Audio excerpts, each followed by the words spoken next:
கர்த்தருடைய பரிசுத்த நாமத்துக்கு மகிமை உண்டாவதாக.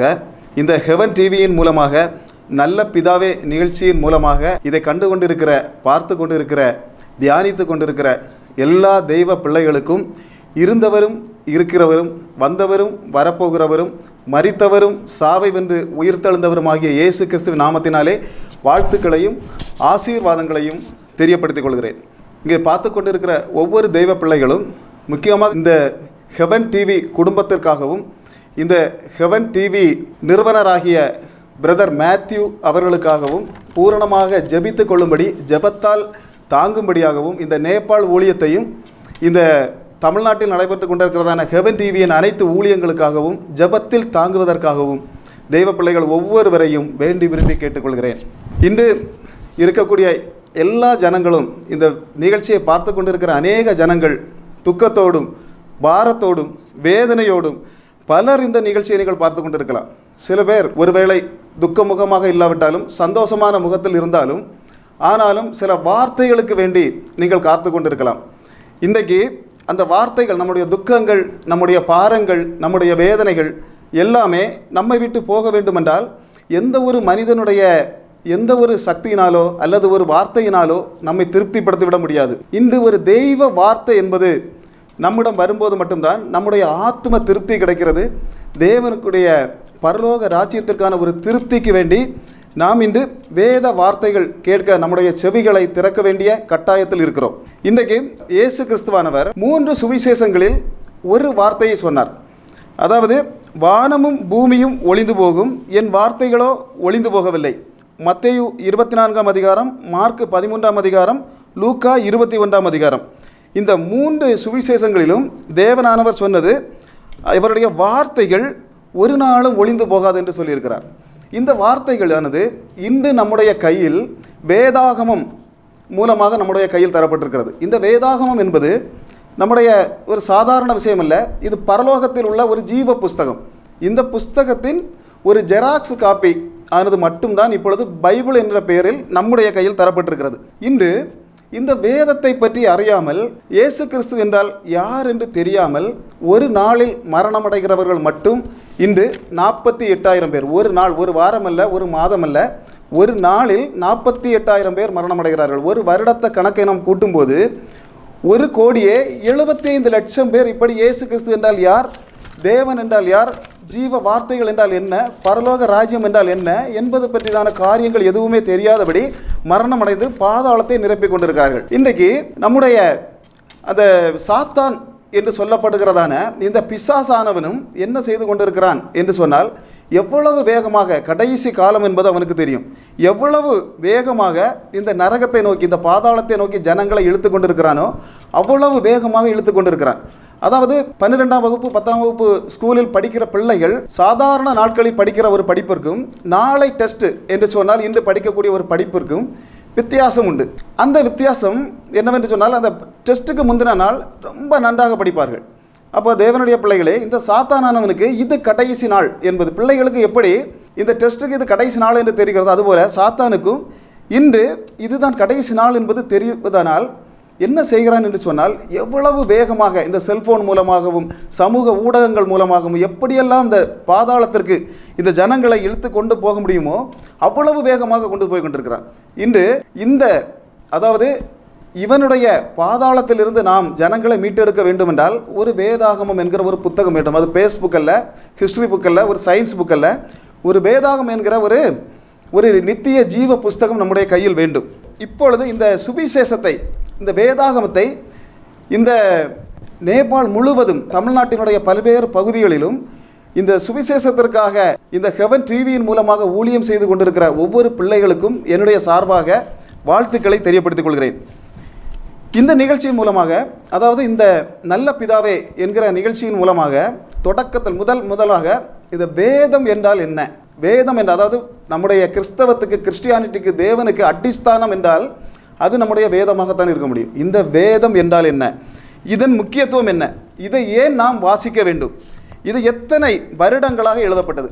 இந்த வேதாகம் என்பது 1600 வருடங்களாக 40 ஆசிரியர்களால் எழுதப்பட்டது. அப்போ இது எப்படி எழுதப்பட்டது, ஏன் இந்த 1600 வருடங்கள் ஆனது, இப்படிப்பட்ட காரியங்களை முன்னிறுத்தி இந்த நிகழ்ச்சியை நான் ஆரம்பிக்கலாம் என்று நினைக்கிறேன்.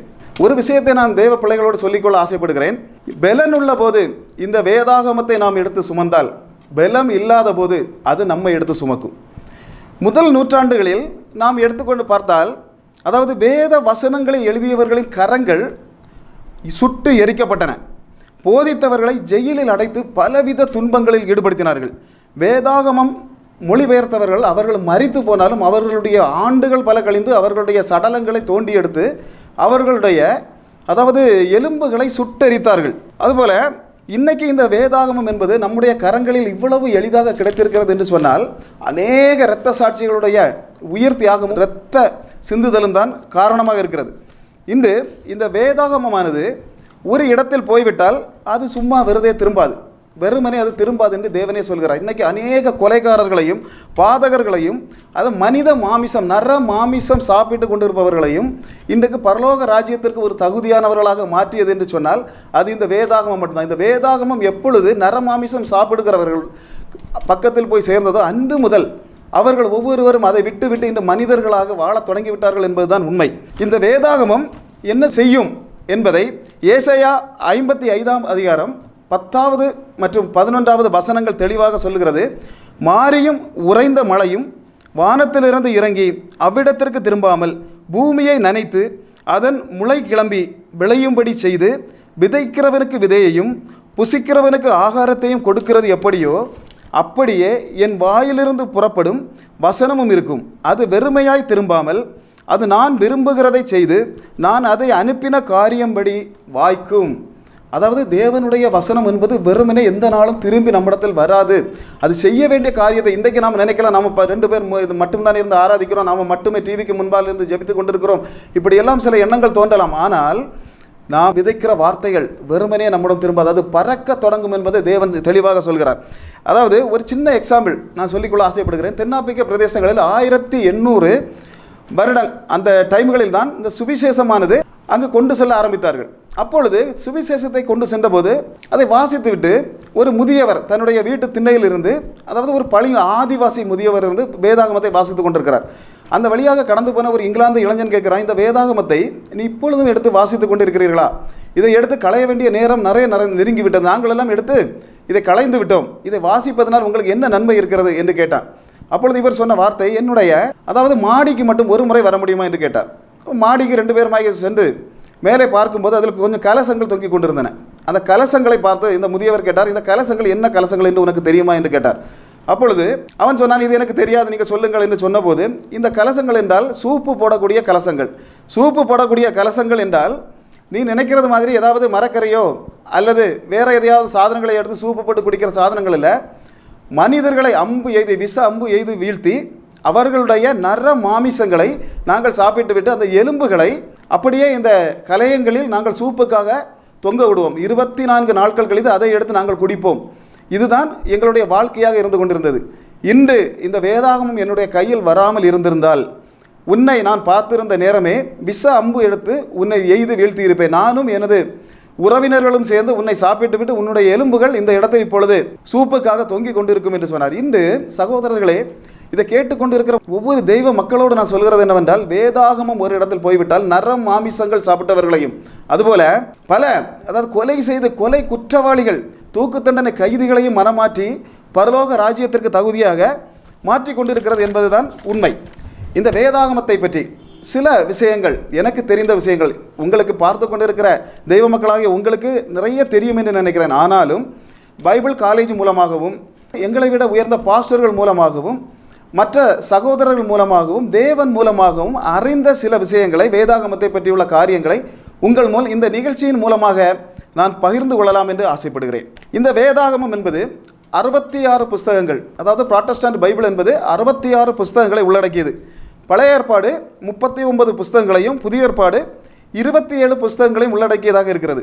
இன்று ரோமன் கேத்தலிக்கர், அதாவது ரோமன் கேத்தலிக் சபையை எடுத்துக்கொண்டால் இந்த உலகத்தில் இன்று 16.9 60.9% அதாவது இவர்கள் இருக்கிறார்கள். இவர்கள் இன்று உலகத்தில் கணக்கு பார்க்கும்போது 140 கோடி பேர் இருக்கிறார்கள். இதுதான் இன்றைக்கி கிறிஸ்தவத்தில் அதிகமாக ஜனங்கள் வாழக்கூடிய ஒரு சபையாக இருக்கிறது. இந்த சபையின் அந்த பைபிளை எடுத்து பார்த்தால் 75 புஸ்தகங்கள், நமக்கு 66 புஸ்தகங்கள், அவங்களுக்கு 75 புஸ்தகங்கள் இருக்கிறது. 9 புஸ்தகங்கள் அதிகமாக இருக்கிறது. இதை நாம் தள்ளுபடி ஆகமங்கள், இந்த 9 புஸ்தகங்களையும் நாம் தள்ளுபடி ஆகமங்கள் என்று நாம் சேர்த்து கொள்ளாத காரணத்தினால் அந்த புஸ்தகங்கள் நம்முடைய வேதாகமத்தில் இல்லை. அந்த புஸ்தகங்கள் எதுவென்று சொன்னால் தோபித்து, யூதித்து, எஸ்தர், எஸ்தர் கிரேக்கில் எழுதப்பட்ட புஸ்தகம், சாலமோன் ஞானம், சீராக்கின் ஞானம், பாருக், தானியேல் இணைப்புகள், மக்கபெயர் முதல் புஸ்தகம், மக்கபெயர் 2வது புஸ்தகம். அதாவது தொடக்க நூற்றாண்டுகளில் இந்த ரோமன் கேத்தலிக் சபைக்கு 20 புஸ்தகங்கள் தள்ளுபடி ஆகமங்களாக இருந்தன. அதை இப்போது நீக்கம் செய்துவிட்டு 9 தள்ளுபடி ஆகமங்களை வைத்திருக்கிறார்கள். அப்போது இந்த புஸ்தகங்கள் தள்ளப்பட்டதற்கான காரணங்கள் என்ன என்பது பற்றி பார்த்தோமானால், இந்த புஸ்தகங்களில் பழைய ஏற்பாடு புஸ்தகங்கள் முழுவதுமே எபிரேய மொழியில் இருந்து நமக்கு டிரான்ஸ்லேட் செய்யப்பட்டவை. ஆனால் இந்த தள்ளுபடி ஆகமங்கள் மட்டும் கிரேக்க பதிப்பிலிருந்து எடுத்துக் கொள்ளப்பட்டவை. அதுபோல மல்கியா முதல் புதிய ஏற்பாடு மத்தேயு வரை, கடைசி பழைய ஏற்பாடின் கடைசி புஸ்தகமான மல்கியா முதல், இந்த புதிய ஏற்பாட்டின் மல்கியா முதல் புதிய ஏற்பாட்டின் மத்தேயு வரை நாம் பார்த்தோம் என்று சொன்னால் 400 வருடங்கள் இருண்ட காலங்கள். அதாவது இந்த 400 வருடங்களிலும் இருண்ட காலங்கள், மல்கியா முதல் மத்தேயு வரை உள்ள காலங்கள் இருண்ட காலங்கள், வேதாகமத்தின் இருண்ட காலங்கள் என்று அழைக்கப்படுகிறது. அது ஏன் என்று சொன்னால், இந்த காலங்களில் தேவனானவர் தீர்க்கதரிசிகளோடும் பேசுவதில்லை, தேவன் இறங்கி வரவும் மாட்டார், எந்தவித தூதர்களையும் இந்த 400 வருட காலமும் இந்த பூமிக்கு அனுப்பினதாக சரித்திரம் இல்லை. அப்போ இந்த காலங்களில் எந்த வேதாகம புஸ்தகங்களும் எழுதப்படவில்லை. ஆனால் இந்த காலங்களில் எழுதப்பட்ட புஸ்தகங்கள் தான் இந்த 9 தள்ளுபடி ஆகமங்கள். மற்றும் இதில் சில விஷயங்கள், அதாவது இறந்தவர்களுக்கான ஜெபம், உத்திரிக்க ஸ்தலம், சிலை வழிபாடுகளுக்கு ஆதரவான வசனங்கள், விக்கிரக ஆராதனைக்கு ஆதரவான சில வசனங்கள் இருப்பதனால்தான் இந்த புஸ்தகங்களை தள்ளுபடி ஆகமங்கள் என்று மற்ற சபையினார் புறக்கணித்து விட்டார்கள். மேலும் இந்த புஸ்தகங்கள், இந்த 9 புஸ்தகங்களில் வரக்கூடிய எந்த வசனத்தையோ இயேசு கிறிஸ்துவானவர் மேற்கோள் காட்டி பேசவில்லை. மற்றபடி உள்ள அந்த 39 புஸ்தகங்களில் உள்ள வசனங்களையும் இயேசு கிறிஸ்துவானவர் எடுத்து பேசுவார். ஆனால் இந்த 9 புஸ்தகங்களும் இயேசு கிறிஸ்துவும் பேசவில்லை. அதுபோல புதிய ஏற்பாட்டு ஆசிரியர்களோ அல்லது தேவனுடைய சீசர்களோ யாருமே பேசவில்லை. இந்த காரணங்களால் தான் இந்த புஸ்தகங்கள் வெறும் சரித்திர புஸ்தகங்கள் மட்டும்தான், தேவ ஆவியானவரால் எழுதப்படாத புஸ்தகங்கள் என்று அதை மாற்றி வைத்திருக்கிறார்கள், தள்ளுபடி ஆகமங்கள் என்று சொல்லப்படுகிறது. இதனால் இந்த 9 புஸ்தகங்கள் இந்த வேதாகமத்தில் இல்லை. மற்றபடி இந்த வேதாகமத்தில் 66 புஸ்தகங்கள் கணக்கு நாம் பார்ப்போமானால், தேவ பிள்ளைகளே, 1600 வருடங்கள் ஆனது இந்த வேதாகமத்தை எழுதி முடிக்க. அதாவது இந்த புஸ்தகத்தில் 40 ஆசிரியர்கள் எழுதினார்கள். 40 ஆசிரியர்கள் யார் யார் எழுதினார்கள் என்பதை நாம் பின்னால் பார்க்க போகிறோம். அதற்கு முன்பாக இந்த வேதாகமத்தில் 66 புஸ்தகங்களில் 31,102 தேவ வசனங்கள், பரிசுத்தாவியானவரால் எழுதப்பட்ட வசனங்கள் இருக்கின்றன.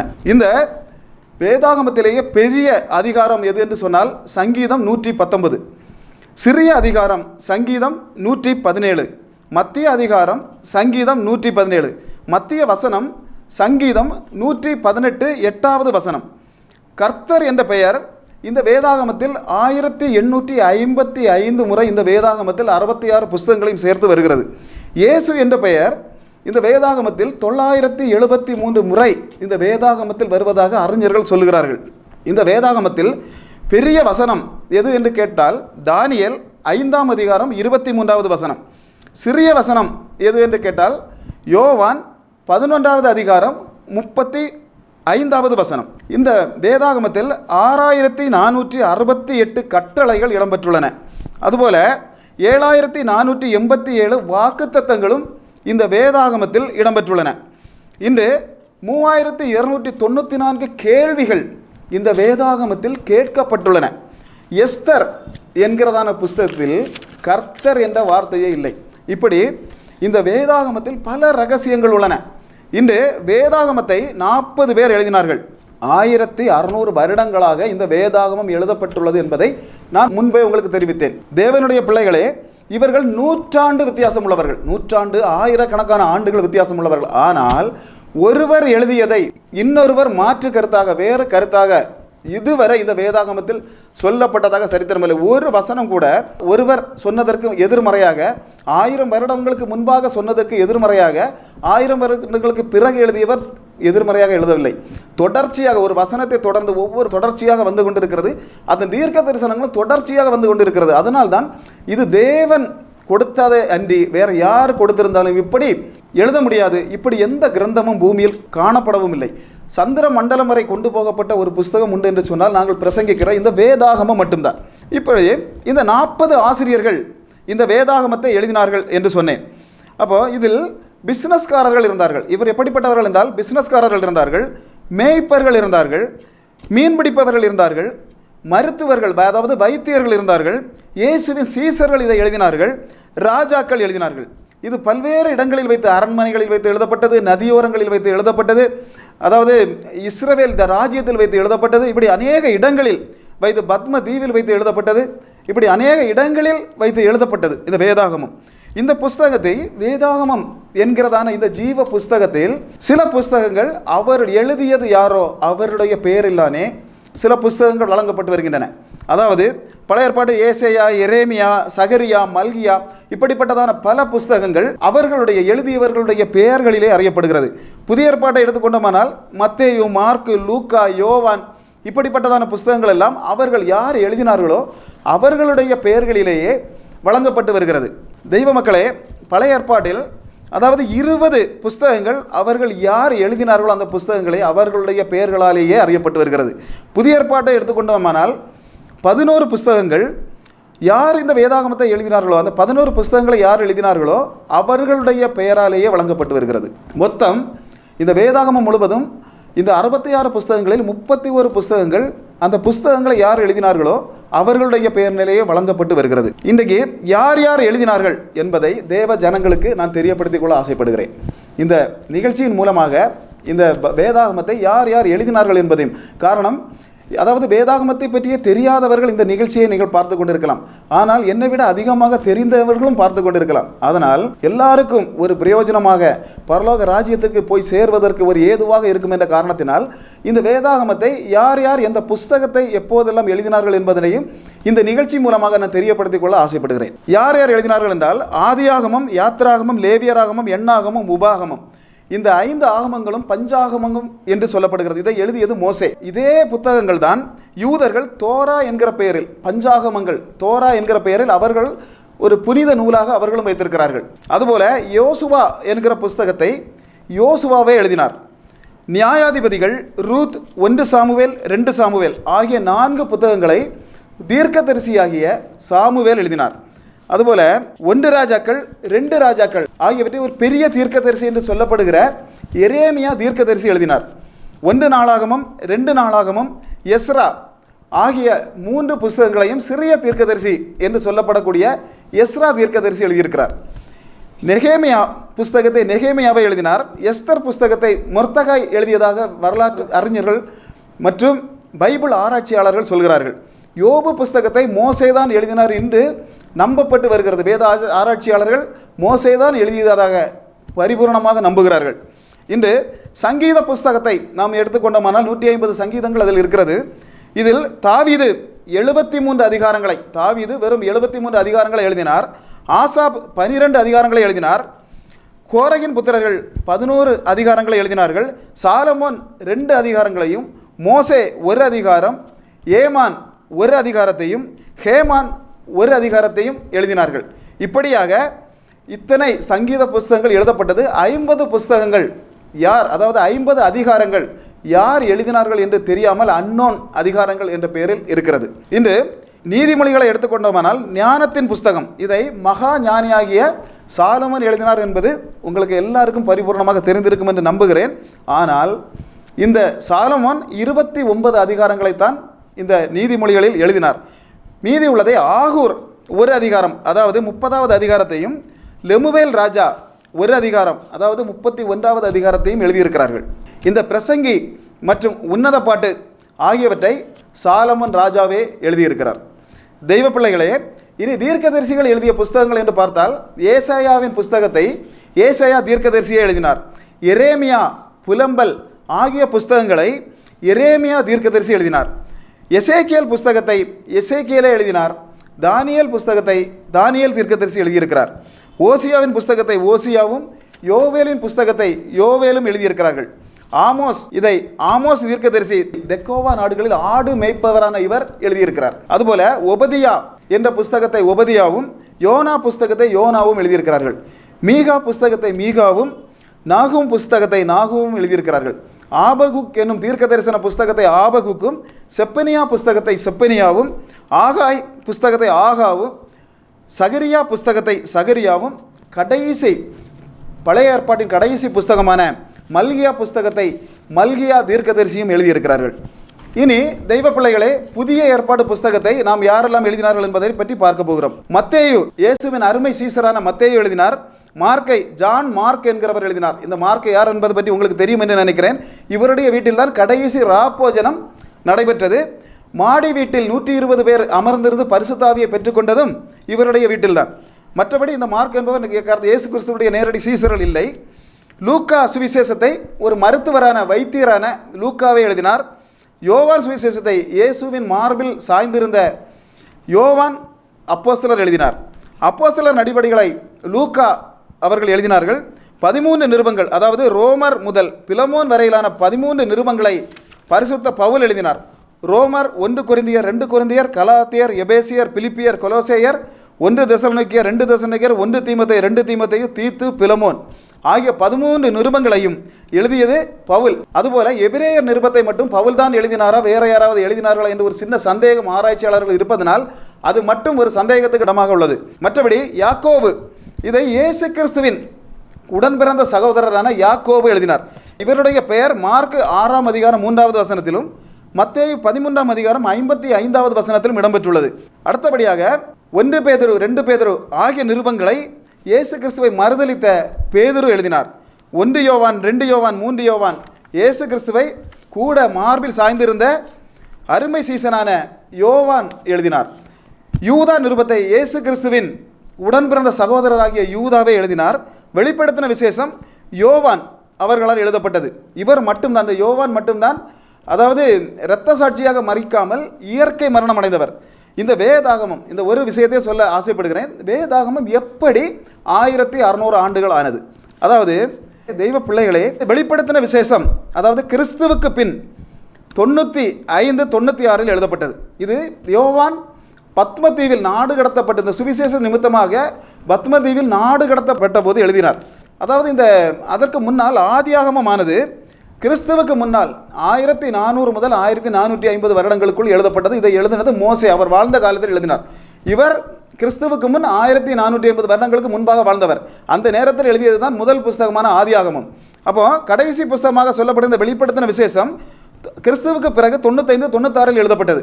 ஆனால் அதற்கு பிறகு ஒரு புஸ்தகம் எழுதப்பட்டது. எது என்று சொன்னால், பத்மதீவில் இருந்து நெர்வா சக்கரவர்த்தி என்பவரால் திரும்ப அழைத்து கொண்டு வரப்பட்ட யோவான் இங்கு வந்து சேர்ந்த பிறகு கிறிஸ்துவுக்கு பின் 98வது வருடத்தில் அந்த, அதாவது யோவான் சுவிசேஷத்தை எழுதினார். இது நேரடியாக இவர் எழுதவில்லை, கைப்பட எழுதியவர் போலிகார்ப் என்கிற இளைஞர், இவர் சொல்லிக் கொடுத்து எழுதினார். ஆக கிறிஸ்துவுக்கு பிறகு 100 வருடங்களுக்கு பிறகு எழுதப்பட்ட புஸ்தகம் தான் இந்த யோவான் புஸ்தகம். ஆக இயேசு கிறிஸ்துவுக்கு முன்பாக 1500 வருடங்களும் இயேசு கிறிஸ்துவுக்கு பின்பாக 100 வருடங்களும் சேர்த்து 1600 வருடங்களாக இந்த வேதாகமம் எழுதி முடிக்கப்பட்டது. இதோடு இந்த வேதாகமத்தை பற்றியுள்ள காரியங்களை, மீதி உள்ள காரியங்களை அடுத்த எபிசோடில் நாம் பார்க்கலாம் என்று கர்த்தருக்குள் விசுவசிக்கிறேன். இயேசு கிறிஸ்துவின் நாமம் மகிமைப்படுவதாக. இந்த தொலைக்காட்சி மூலமாக பார்த்து கொண்டிருக்கிற எல்லா தெய்வ பிள்ளைகளிடத்தும் ஒரு விஷயத்தை நான் சொல்லிக்கொள்ள ஆசைப்படுகிறேன். இந்த இடத்திலே, அதாவது நேபாள் பிரதேசத்தில் இந்த ஊழியங்களை தாங்க வேண்டும் என்ற ஒரு நோக்கத்தோடு ஹெவன் டிவி சார்பாக காஸ்பல் ஃபார் நேபாள் என்கிற ஊழியத்தை செய்து வருகிறோம். இதில் தொலைக்காட்சி வழியாக நற்செய்தி அறிவித்தல், திருச்சபை கட்டுதல், கல்வி அறிவித்தல், மருத்துவ சேவை, மறுவாழ்வு பணிகள், மாணவர்கள் பராமரிப்பு பணிகள், இப்படிப்பட்டதான அநேக பணிகள் நடந்து வருகிறது. தெய்வ பிள்ளைகளே, இன்றைக்கு நேபாள் பிரதேசத்தை எடுத்துவிட்டால், நான் இன்று உலக அளவில் எடுத்து சொன்னால், அதாவது உலகத்தில் இன்று ஒரு நாளைக்கு 48,000 பேர் வேதத்தை அறியாமல் மரணமடைந்து கொண்டிருக்கிறார்கள் என்று சொன்னேன். அதுபோல் ஒரு வருடத்தில் உலகம் முழுவதும் கணக்கு பார்த்தால் 1,75,00,000 பேர். அதுபோல் இந்த நேபாள் பிரதேசத்தை எடுத்து பார்த்தால், இந்த வேதத்தை அறிந்தவர்கள் வெறும் 1.9% ஜனங்கள் மட்டுமே இருக்கிறார்கள். வேறு யாருக்குமே இந்த வேதத்தை பற்றி தெளிவாக ஒன்றுமே தெரியாது. நம்மை போன்ற ஒரு நல்ல காரியங்கள் ஈடுபடுறவர்களாக இல்லாமல், நல்ல வித சாப்பாடுகள் கூட இல்லாமல் அலைந்து திரிகிற ஒரு கஷ்டத்துக்குள்ளான சூழ்நிலைகள் அவர்கள் இருந்து கொண்டிருக்கிறார்கள். இன்று நம்முடைய ஹெவன் டிவி மூலமாக நேபாள் பிரதேசத்தின் 77 மாவட்டங்களிலும் 3 கோடி ஜனங்கள் மத்தியில் இந்த வேதாகமம் சுவிசேஷமாக கொண்டு செல்லப்பட்டு வருகிறது. இன்று 80 நேபாள் மிஷனரிகளை நாம் தாங்கி வருகிறோம். 330 நேபாள் பிள்ளைகளை வருடந்தோறும் அவருடைய முழு செலவையும் ஏற்று நாம் பராமரித்து கொண்டிருக்கிறோம். 15 ஆலயங்களை கட்டி 15வது ஆலயங்கள் பணி இப்பொழுது நடந்து கொண்டிருக்கிறது. இப்படிப்பட்டதான காரியங்களுக்காக அநேக தேவைகள் இருப்பதால் இதை பார்த்து கொண்டிருக்கிற ஒவ்வொரு ஜனங்களும் ஏதாவது உங்களால் தேவனால் ஏவப்பட்டவர்கள் இந்த ஊழியத்திற்கு கைத்தாங்கல் கொடுக்கும்படியாக தேவ பிள்ளைகளை கேட்டுக்கொள்கிறேன். அதாவது நாம் கொடுக்கக்கூடிய தேவனுடைய ஊழியத்துக்கு நாம் கொடுக்கக்கூடிய எந்த ஒரு காரியத்தையும் அவர் அப்படியே வாங்கி பாக்கெட்டில் போட்டுவிட்டு குட் பை சொல்லுகிற ஒரு தெய்வம் அல்ல. நமக்கு தருகிறதை 100 மடங்கு 1000 மடங்காக தருகிற ஒரு தெய்வத்தை தான் நாம் பார்த்து கொண்டு இருக்கிறோம். அதாவது ஆபிரகாம் என்பவன் ஒரு நேரத்தில் 3 தெய்வ பிள்ளைகளுக்கு ஒரு நேரத்தை உணவு வழங்கினான் என்பதை நாம் பார்க்கிறோம், வேதாகமத்தில் வாசிக்கிறோம். ஆனால் தேவன் என்ன செய்தார் அப்படி என்று சொன்னால் அவருடைய சந்ததிகளுக்கு அவர் என்ன செய்தார் என்றால் அவர்கள் 40 வருடங்களாக வனாந்தரத்தில் அலைந்து திரிந்தபோது அவர்களுடைய ட்ரெஸ்ஸை அவர்கள் மாற்றவில்லை, துணியை மாற்றவில்லை. காரணம் அவர்கள் ஆள் வளராமல் இல்லை, ஆடைகள் வளர்ந்தது. அப்படியாக வளரச் செய்கிற ஒரு தெய்வம். அதுபோல போட்டிருக்கிற செருப்பு போலும் மாற்றவில்லை, ஏனென்றால் கால் வளராமல் இல்லை, அவர்களுடைய செருப்பு வளர்ந்தது. அப்படியாக வளர்ச்சிக்குள் தலைமுறைகளை வளர்ச்சிக்குள் கொண்டு போகிற தெய்வம். நமக்கு என்ன தர வேண்டுமோ அதை நிறைவாக கர்த்தருடைய ஊழியத்துக்கு நாம் செய்யும்போது கண்டிப்பாக கர்த்தர் தருவார். அதனால் இந்த ஊழியத்தை ஏதாவது தாங்க தேவனால் ஏவப்பட்டவர்கள் இதற்கு ஒத்துழைக்கும்படி கேட்டுக்கொள்கிறேன். இதில் மாதத்திற்கு 5000 ரூபாய் கொடுப்பவர்கள் ஒரு மிஷனரி குடும்பத்தையே தாங்கலாம். அதுபோல 3000 தந்து உதவி செய்பவர்கள் ஒரு மிஷனரியை தாங்கலாம். 1500 ரூபாய் தருபவர்கள் இந்த மிஷனரி பிள்ளைகளை தாங்கலாம். 1000 ரூபாய் மட்டும் கொடுப்பவர்கள் ஆதரவற்ற பிள்ளைகளை தாங்கலாம். இப்படிப்பட்டதான இனி விதவை சகோதரிகளுக்கு 500 ரூபாய் முதல் கொடுக்கலாம். அதுபோல ஃபீடு ப்ரோ மாலை உணவு திட்டத்தின் மூலமாக ஒவ்வொருவருக்கும் உணவு கொடுப்பதற்காக 400 தந்து உதவலாம். 150 ரூபாய் தந்து நேபாளுக்கு வேத புத்தகங்களை கொடுப்பதற்காக நீங்கள் உதவலாம். இப்படி அநேக காரியங்கள் தேவனால் ஏவப்பட்ட பிள்ளைகள் கர்த்தருக்கென்று கொடுப்பீர்கள் என்று பரிபூர்ணமாக நாங்கள் விசுவசிக்கிறோம். ஜெபம். இந்த நேரத்திலே தகப்பனே அப்பா ஸ்தோத்திரம். இந்த இடத்துல நேபாள் தரிசனத்திற்காக நேபாள் ஊழியத்திற்காக நாங்கள் வருகிறோம் தகப்பனே. அங்கே இருக்கிற ஒவ்வொரு பிள்ளைகளையும் நீர் ஆசீர்வதிப்பீராக. இங்கே இருக்கிற அந்த பிள்ளைகளை தாங்குகிற ஒவ்வொரு பிள்ளைகளையும் நீரே பலப்படுத்துவீராக தகப்பனே. உமது சமூகம் அந்த நேபாள் தேசத்தின் மூலமாக தகப்பனே அப்பா ஜொலிக்கும்படியாக கேட்டுக்கொள்கிற தகப்பனே அப்பா ஸ்தோத்திரம். ஒவ்வொரு பிள்ளைகளையும் அந்த இடங்களிலே அவர்கள் இருக்கிற ஒவ்வொரு இடங்களிலும் ஒளி அப்பா வீசும்படியாக அப்போ மகிமையின் சூரியனான தேவனை உம்மை நோக்கி கெஞ்சி கேட்கிறோம் ஆண்டவரே தகப்பனே அப்பா ஸ்தோத்திரம். இதை தாங்குகிற ஒவ்வொரு பிள்ளைகளையும் தகப்பனே நீரே தாங்குவீராக. அவர்கள் குடும்பங்கள் சிறப்பதாக ஒவ்வொரு பிள்ளைகளையும் ஆசீர்வதித்து ஜெபிக்கிறோம். இதை பார்த்து கொண்டிருக்கிற ஒவ்வொரு பிள்ளைகளுக்கும் பரிபூர்ண ஆசீர்வாதங்கள் வரும் வேண்டும் என்று இறை பாதம் கெஞ்சி கேட்கிறோம் தகப்பனே. உம்முடைய ஆணிப்பா இந்த கரங்களின் வல்லமையினால் ஒவ்வொரு பிள்ளைகளையும் தாங்குவீராக. இயேசு கிறிஸ்து நாமத்தினாலே ஜெபிக்கிறோம் ஜீவனுள்ள நல்ல பிதாவே, ஆமென். காலை முதல் அந்தி மாலை வரை கருத்தாய் ஜெபித்து